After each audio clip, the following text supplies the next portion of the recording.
तीन पाकीज़ा रूहें लकोदक सहरा के सीने पर इश्क व अबूदियत का सफर कर रही थी। उनमें एक मर्द था, एक औरत थी और एक मासूम बच्चा। अबू सलमा रजी अल्लाह अन्हु, उम्मे सलमा रजी अल्लाह अन्हु और सलमा रजी अल्लाह अन्हु वो मक्का छोड़ रहे थे। मदीना की तरफ कूच हो रहा था। हालांकि मक्का इनका आबाई वतन था और मदीना यकसर परदेस।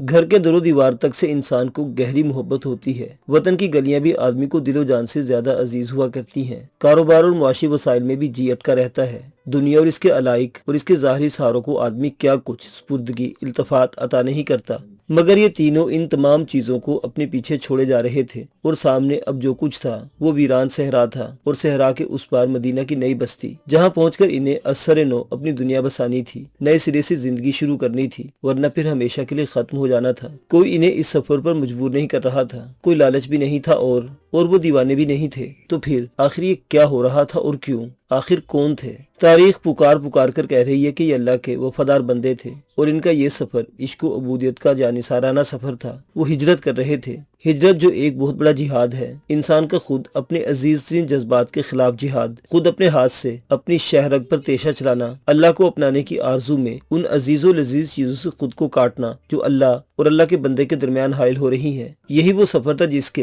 पहले ही कदम पर इंसान के दिल में ये बात बैठ जाती है कि दुनिया रंगो बू एक सिराए फानी है, न कुछ कम और न ज्यादा। जहाँ इंसान ये धोखा खा रहा है कि वो मुकीम मुकीन है, हालांकि वो महज एक मुसाफिर है, एक राही है, बल्कि महज एक राहगीर है जो अल्लाह के पास से आया और अल्लाह की तरफ हर लम्हा पलट रहा है। ये थी वो बात जो इनको शहर मक्का के उम्मी नबी सल्लल्लाहु अलैहि वसल्लम ने बताई थी। अल्लाह के रसूल सल्लल्लाहु अलैहि वसल्लम ने बताई थी और देख रहे थे कि इसने कभी अपनी उम्र में झूठ बोला ही नहीं। जो इंसान के साथ सच्चा हो वो अल्लाह के मामले में झूठा कैसे हो सकता है? इसीलिए इन लोगों को इस बात का इतना ही यकीन आ चुका था जितना किसी भी सच्ची से सच्ची बात पर किसी को आ सकता है। वो इसी यकीन से सरशार घर से निकले थे। यही यकीन था जिसने इनको अपने इन मक्की घरों में बेचैन कर दिया था, जिनके चारों तरफ कुर्फो शिरक की कहरमानी ताकतें घेरा डाले इनसे कह रही थी, तुम महज इस यकीन से दस्तबरदारी दे दो तो हम लोग तुम्हें कुछ ना कहेंगे। यहाँ रहना है तो तुम्हें इस दुनिया को अपना पहला और आखिरी घर तस्लीम करना होगा। जो इंसानी कब्रों से पटी हुई दुनिया है, पत्थर के इन सैकड़ों खुदाओं के आगे झुकना होगा जिन्हें हमारे तुम्हारे हाथों ने तराशा है। ऐसा करोगे तो हम तुम्हारे हैं, तुम्हारे घर हैं जिनमें अपने बीवी बच्चों के दरमियान तुम हंसी खुशी रहते हो, तुम्हारी तजारतें हैं। ऐसा नहीं करते तो तुम्हारी कोई भी चीज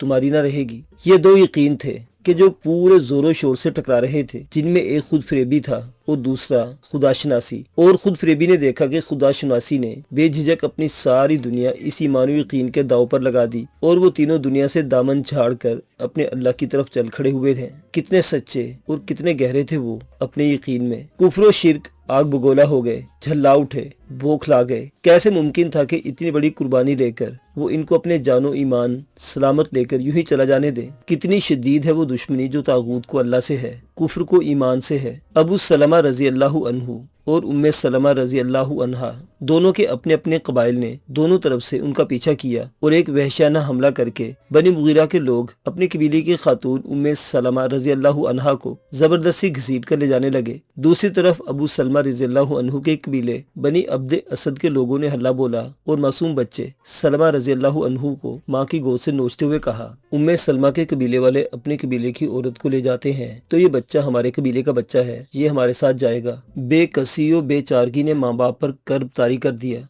दोनों कबीलों के लोगों में बच्चे पर वहशना छीना झपटी होने लगी। दिल फिगारो अश्कबार माँ बाप की किसी ने न सुनी और इस कश्मकश में मासूम बच्चा का हाथ उतर गया। बच्चे की दर्दनाक चीख बुलंद हुई और माँ बाप तड़प जाने के सिवा कुछ न कर सके। रोते रोते और तड़पते हुए बच्चे को बनी अब्द असद वाले लेकर चल पड़े। तड़पता हुआ बच्चा माँ बाप की तरफ देख देख कर तड़प रहा था और एक समत ले जाया जा रहा था। रोती सकती औरत जो एक माँ भी थी और बीवी भी दूसरी तरफ घसीटी जा रही थी। लेकिन वो मर्द जो एक बाप भी था और एक शोहर भी, मगर जिसे इस वक्त सिर्फ इतना ही याद रह गया था कि मैं अल्लाह का गुलाम हूँ, वो अभी मदीने ही की तरफ चल रहा था। अल्लाह का बंदा अल्लाह की तरफ दौड़ा जा रहा था। इसे भी यकीन था कि नबी सल्लल्लाहु अलैहि वसल्लम ने जो बात कही वही हक है। इसे अब भी यकीन था कि इब्तलाए शदीद भी महज एक ही मानी आजमाइश है जिसका इंजाम जालिमों की शिकस्त और मजलूमों की कामयाबी होगा। बातिल की हलाकत और हक की जीत अटल है। अल्लाह के यहाँ देर है अंधेर नहीं। कितना मजबूत है अल्लाह का सहारा। जहाँ तमाम सहारे टूट कर रह जाते हैं وہاں بھی یہ تنہا سہارا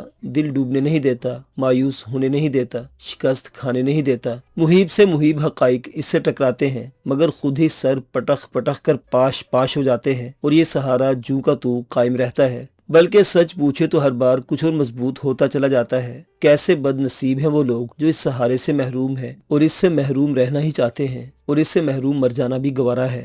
مگر ان تینوں کے لیے یہی سہارا کافی تھا اور کافی ثابت ہوا۔ واقعی وہ تینوں عظیم کامرانی سے ہمکنار ہوئے جن کے سفینوں کو تھوڑی دیر کے لیے ابتلا و آزمائش کے طوفانی تھپیڑوں نے ٹکڑے ٹکڑے کر کے رکھ دیا تھا۔ اگرچہ یہ کامیابی ایک سال بعد ظاہر ہوئی، لیکن ہوئی اور اسے ظاہر ہونا تھا، بشرط یہ کہ انسان انتظار کر سکے۔ ایمان کفر کی طرح ناصبور اور جلد باز نہیں، وہ صبر بھی کر سکتا ہے اور انتظار بھی۔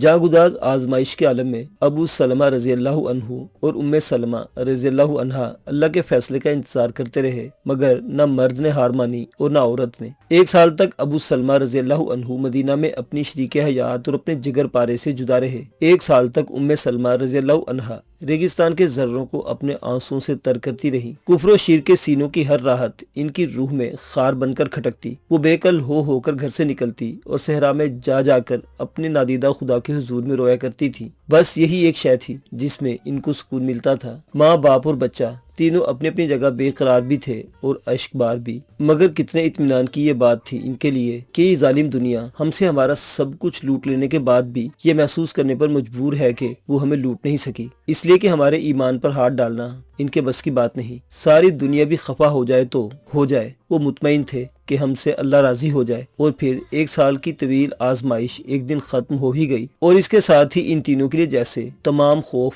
تمام غم ختم ہو گئے۔ یہاں کوئی مصیبت کتنی ہی سخت کیوں نہ ہو مگر ہمیشہ جاری نہیں رہ سکتی۔ یہ دنیا ہے جو فانی ہے، اس کے دکھ درد بھی فانی ہے۔ وہ دن آیا جس دن کفر و شرک نے تھک ہار کر اس مومنہ کو اپنے چنگل سے خود ہی چھوڑ دیا، اسے وہاں جانے دیا جہاں وہ جانا چاہتی تھی۔ یہ خبر سنتے ہی بنی عبد اسد والوں نے بھی اس کے بچے کو گود میں لا کر ڈال دیا۔ فیصلہ کن طاقت ہی واحد طاقت ہے اور یہی طاقت صرف اللہ کے پاس ہے۔ اللہ جس کی 2 انگلیوں کے درمیان انسانوں کے دل ہیں اور ان دلوں کو وہ جب اور جدھر چاہتا ہے پھیر رہا ہے، پھیرتا رہے گا۔ وہ تینوں جو اس سے بری طرح جدا ہوئے تھے، اللہ نے انہیں پھر یکجا کر دیا، درندوں کے چنگل سے نکالا اور پتھر جیسے دلوں کو ان کے لیے موم کر دیا۔ وہ تینوں ایک بار پھر یکجا ہوئے۔ آج بھی تینوں اشک بار تھے مگر یہ آنسو خوشی اور شکر کے تھے۔ شکر نعمت اور جذبہ مسرت کے آنسو میں بھیگے ہوئے دیدہ دل پکار اٹھے، یا الہی تیرا شکریہ، تو نے یہ آزمائش اتاری اور تو نے ہی ہمیں اس کو جھیلنے کی طاقت دی، تو نے ہی ہمیں اس میں کامیاب کیا۔ مصیبت ختم ہو گئی مگر ہمیں یقین ہے مالک اس کا انعام کبھی ختم نہ ہوگا۔ معزز سامعین و ناظرین، کیسے اچھے تھے وہ لوگ جو اتنی سخت، اتنی خوفناک آزمائش میں بھی کھرے اور پورے اترے تھے، اور ہماری صرف اتنی سی آزمائش ہے کہ کوئی آزمائش نہیں۔ وہ صبر و ثبات کی زہرہ گداز گھاٹی کو بھی ہنسی خوشی سر کر سکتے تھے، لیکن ہم سے شکر عافیت کا بھی حق کسی درجہ میں ادا نہیں ہوتا۔ وہ یقیناً مومن تھے، مگر کیا ہم بھی مومن ہیں، مسلمان ہیں؟ یہ سوال آپ خود سے کیجئے، اپنے ہی دل و ذہن کو ٹٹولیے اور دیکھیے کہ ظلمت کی تہ میں روشنی کا کوئی نقطہ، کوئی لکیر باقی ہے یا نہیں۔ معزز سامعین و ناظرین، آپ کو یہ واقعہ کیسا لگا؟ کیا آپ کا ذہن و ایمان تازہ ہوا؟ اگر ہوا تو اسے آگے شیئر کیجئے تاکہ اوروں کا بھی بھلا ہو۔ دعاؤں میں یاد رکھیے گا۔ اللہ حافظ۔